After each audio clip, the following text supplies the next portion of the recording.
ஆஷா ஊழியர்கள் சங்கம் சார்பில் மாவட்ட ஆட்சியர் அலுவலகம் முன்பு ஆர்ப்பாட்டம் நடைபெற்றது.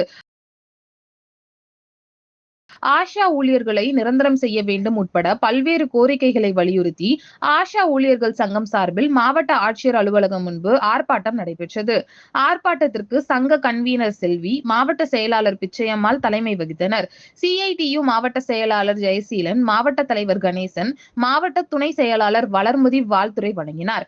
ஆர்ப்பாட்டத்தில் ஆஷா ஊழியர்களை நிரந்தரம் செய்து குறைந்தபட்ச ஊதியம் ரூபாய் 25,000 நிர்ணயம் செய்ய வேண்டும்.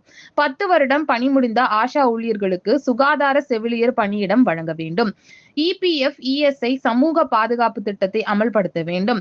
பணிக்கொடை மற்றும் இறப்பு உதவித்தொகை ரூபாய் 5 லட்சம் வழங்க வேண்டும்.